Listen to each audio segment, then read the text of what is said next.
Todos nós sabemos que as parábolas de Jesus ensinam verdades eternas, mas também oferecem lições práticas surpreendentes para assuntos mundanos. No Evangelho segundo Mateus, capítulo 25, verso 14 a 30, encontramos a parábola dos talentos de Jesus. Como acontece com todas as parábolas bíblicas, ela também tem muitas camadas de significado. Sua essência está relacionada a como devemos usar o dom da graça de Deus, no que diz respeito ao mundo material. É uma história sobre capital, investimento, empreendedorismo e o uso adequado de recursos econômicos escassos. É uma refutação direta para aqueles que veem uma contradição entre o sucesso nos negócios e viver uma vida cristã. Então, no vídeo de hoje falaremos sobre a parábola dos talentos. O meu nome é Lucas Dário e sejam bem-vindos ao Testemunhando Jesus Cristo.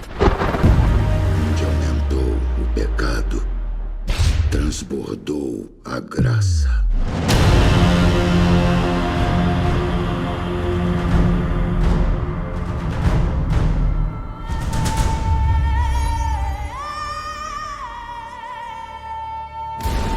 Paz, amados! Peço a ajuda de todos vocês para se inscreverem no canal e ativar o sininho de notificações. Se vocês gostarem do vídeo, deixa aquele like que me ajuda demais a produzir mais vídeos. Sem mais delongas, vamos pro vídeo. A parábola é a seguinte: um homem rico que fazia uma longa viagem reuniu seus 3 servos. Ele disse que eles seriam os zeladores de sua propriedade enquanto ele estivesse fora. O mestre avaliou cuidadosamente as habilidades naturais de cada servo. Ele deu 5 talentos para um servo, 2 a outro e 1 ao terceiro, a cada um de acordo com sua capacidade. O mestre então partiu em sua jornada. Os servos saíram para um mundo aberto a empreendimentos e investimentos. O servo que recebeu 5 talentos abriu um negócio e ganhou mais 5. O servo que recebeu 2 ganhou mais 2. Mas o servo que recebeu 1 escondeu a propriedade do senhor em um buraco no chão. O mestre voltou para acertar suas contas. O servo que havia recebido 5 talentos saiu. "Meu senhor", disse ele, "você me confiou 5 talentos. Veja, eu fiz mais 5. "Muito bem, servo bom e fiel", o mestre respondeu. "Você tem sido fiel no pouco, eu colocarei você no muito. Entre na alegria do seu senhor." Então, o servo que havia recebido 2 talentos se aproximou do mestre. "Meu senhor", disse ele, "você me confiou 2 talentos. Veja, eu fiz mais 2 talentos." O mestre elogiou o servo da mesma maneira. Então aquele que tinha recebido 1 talento se aproximou de seu mestre. "Meu senhor", disse ele, "eu sabia que você era um homem duro. Você colhe onde não semeou e colhe onde não espalhou. E com medo, fui esconder seu talento no chão. Veja, você tem o que é seu." A resposta do mestre foi rápida e dura. "Seu escravo perverso e insolente. Você sabia que eu colho onde não semeei e colho onde não espalhei. Você deveria, por isso, ter investido meu dinheiro com os banqueiros. Então, ao voltar, deveria ter recebido o meu com juros." O mestre ordenou que o talento fosse tirado do servo preguiçoso e dado ao que tinha 10 talentos. "Pois a todo aquele que não possui", disse o mestre, "até o que ele tem será tirado. Lance aquele escravo inútil nas trevas exteriores. Haverá choro e ranger de dentes." Bom, esta é a parábola. Esta não é a história de que ouvimos com frequência nos púlpitos. Nossos tempos ainda exaltam uma ética socialista em que lucrar é suspeito e o empreendedorismo é desaprovado. No entanto, a história transmite um significado ético prontamente aparente e lições ainda mais profundas para a compreensão da responsabilidade humana na vida econômica. O talento.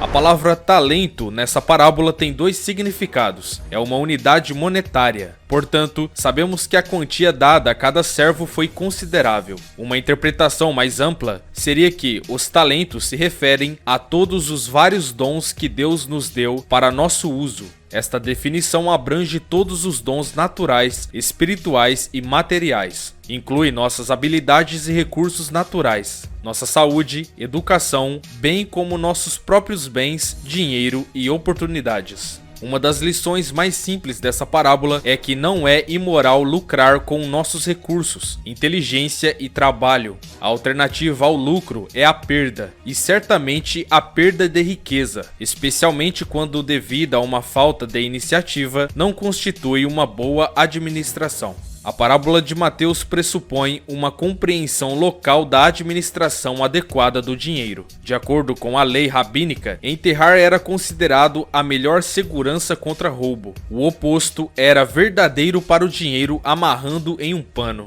Nesse caso, a pessoa era responsável por cobrir qualquer perda sofrida devido ao cuidado inadequado do depósito. No entanto, nessa história, o mestre mudou esse entendimento de cabeça para baixo. O servo dele considerou enterrar o talento e assim empatar uma perda, porque ele pensava que o capital deveria render uma taxa de retorno razoável. Nesse entendimento, tempo é dinheiro, ou seja, juros. A parábola também contém uma lição crítica sobre como devemos usar nossas capacidades e recursos dados por Deus. No livro de Gênesis, Deus deu a Adão a terra para misturar seu trabalho para seu próprio uso. Na parábola, de maneira semelhante, o mestre esperava que seus servos buscassem ganho material, em vez de preservar passivamente o que receberam. Esperava-se que investissem o dinheiro. O mestre ficou furioso com a timidez do servo que havia recebido o único talento. Deus nos ordena que usemos nossos talentos para fins produtivos. A parábola enfatiza a necessidade de trabalho e criatividade em oposição à ociosidade. Ganância e o empreendedorismo.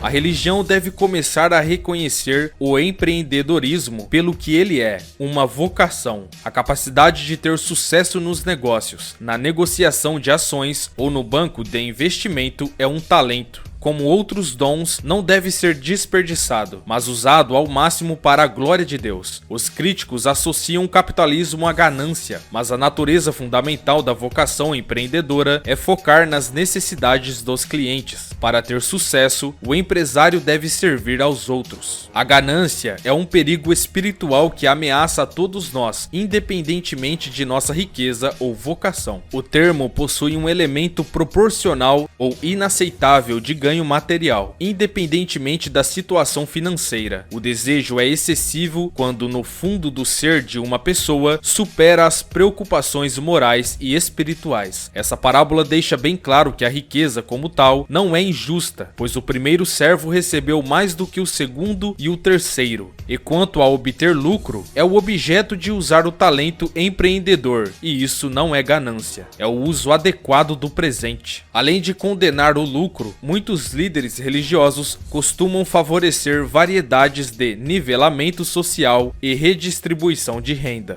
assistência médica universal, maiores gastos com bem-estar social e impostos mais altos sobre os ricos. São todos promovidos em nome da ética cristã. O objetivo final de tais construtos é a igualdade, como se as desigualdades que existissem entre as pessoas fossem de alguma forma inerentemente injustas. No entanto, não é assim que Jesus diz na parábola dos talentos. O mestre confiou a cada um dos talentos de seus servos de acordo com a habilidade. Um recebeu 5 enquanto o outro recebeu apenas 1. Aquele que menos recebeu não recebe simpatia do mestre por sua falta de recursos em comparação com o que os seus colegas receberam. Podemos inferir dessa parábola que o nivelamento do dinheiro ou a realocação de recursos não é uma preocupação moral adequada. Os talentos individuais e as matérias-primas que cada um de nós possui não são inerentemente injustas. Sempre haverá desigualdades galopantes entre as pessoas. Um sistema moral é aquele que reconhece isso e permite que cada pessoa use seus talentos ao máximo. Todos nós temos a responsabilidade de empregar as faculdades de que somos dotados. Também podemos aplicar a lição desta parábola à política social de nossa nação. Em nosso sistema existente, o trabalho dos trabalhadores é tributado para fornecer suporte para muitos que não trabalham. Frequentemente ouvimos que não há empregos para muitos de nossos pobres. No entanto, sempre há trabalho a ser feito. Um homem com 2 mãos trabalhadoras pode encontrar trabalho por um salário mínimo por mês, por exemplo. Ele decide se quer ou não trabalhar. Além disso, nosso sistema de previdência desestimula o trabalho. Isso cria o incentivo perverso para continuar com a previdência, a menos que haja um emprego que pague pelo menos tanto quanto o auxílio do governo. Deus ordena que todas as pessoas usem os talentos que receberam, mas em nome da caridade, nosso sistema de bem-estar incentiva as pessoas a deixarem suas habilidades naturais atrofiarem ou as impede de descobrirem seus talentos. Nós encorajamos o pecado dessa forma. A parábola dos talentos sugere a inatividade ou o desperdício de talento empresarial incita a ira de Deus. Afinal, o humilde servo não havia esbanjado o dinheiro de seu senhor, ele apenas o escondeu no chão, algo que era permitido pela lei rabínica. A rapidez do mestre é surpreendente. Ele o chama de perverso e indolente e o bane para sempre. Aparentemente, não é apenas a preguiça do servo que traz tanta fúria sobre sua cabeça. Ele também não demonstrou arrependimento e culpou o mestre por sua timidez. Sua desculpa para não investir o dinheiro é que ele via o mestre como um homem duro e exigente. Embora tivesse recebido recursos generosos, por medo do fracasso, ele se recusou até mesmo a tentar o sucesso. Essa parábola também nos diz algo sobre a macroeconomia. O mestre seguiu viagem deixando para trás um total de 8 talentos. Após seu retorno, tornou-se 15. A parábola não é apenas a história de um ganho. O ganho de uma pessoa não é a despesa de outra. O comércio bem-sucedido do primeiro servo não impede as perspectivas do terceiro servo. Portanto, isso é verdade na economia de hoje. Ao contrário do que tantas vezes é pregado no púlpito, o sucesso dos ricos não vem às custas dos pobres. Se ao ficar rico o servo mais bem-sucedido tivesse prejudicado os outros, o mestre não o teria elogiado. O uso sábio de recursos para investimento e poupança com juros não é correto apenas do ponto de vista individual, ajuda os outros na economia também. Da mesma forma, a riqueza do mundo desenvolvido não está nas costas das nações em desenvolvimento. A parábola dos talentos implica uma economia livre e aberta. Essa parábola não fala sobre a herege teologia da prosperidade, muito pelo contrário, mas provavelmente você já deve ter se deparado com alguma pessoa que acha que obter riqueza é coisa do diabo. E citam as palavras de Jesus: é mais fácil um camelo entrar pelo buraco de uma agulha do que um rico entrar no reino de Deus. Seus discípulos ficaram surpresos com isso e se perguntaram quem poderia ser salvo. Jesus respondeu aos seus medos: para o homem é impossível, mas para Deus não.